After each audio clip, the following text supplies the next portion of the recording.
Mr. Joel, it's lovely to have you at the 8th edition of the CAHOCON event at the Vishwa Bangla Convention Center in Kolkata.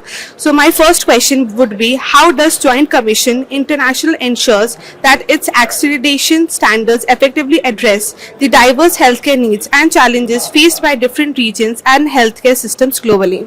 That's a great question. And standards development is really two parts. The first part is the research, looking at the evidence regarding any particular standards so that you're basing it on science.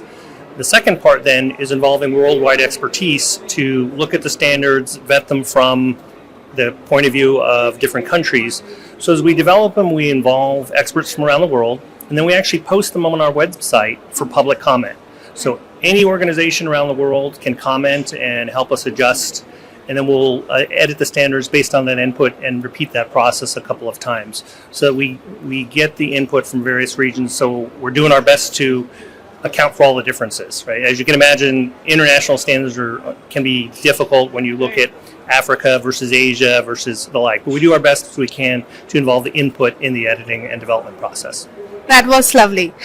So my second question would be, with the increasing globalization of the healthcare services, how does JCI collaborate with local healthcare providers and regulatory bodies to promote a culture of continuous improvement and ensures alignment with the international best practices in accreditation and quality improvement initiatives?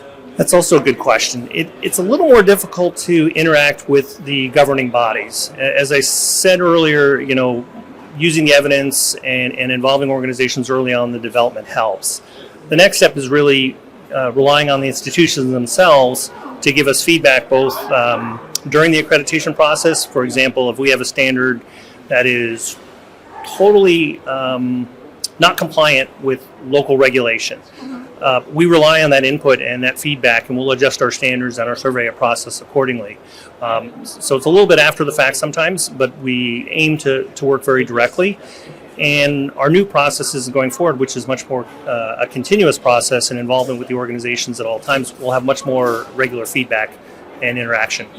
Okay, and my last question would be, as a speaker for the CAHOCON event, so how would you like it? How did you like it? This is my second CAHOCON, and it's a fabulous event to come here.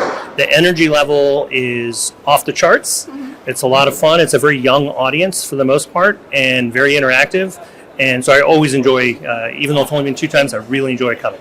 Okay, and my last question would be, as you said that you are the second in the second edition of the CAHOCON. So how is it different from the first CAHOCON event and the second CAHOCON event? Any changes? You asked me on the first day and the first 2 hours, so I can't give you an accurate answer. The energy is still there. It's a different venue and a different city. Last year was Hyderabad. So far they're very similar, but if you ask me tomorrow after I've experienced the whole thing, I may give you a different answer. Okay, done. Thank you, sir. Thank you.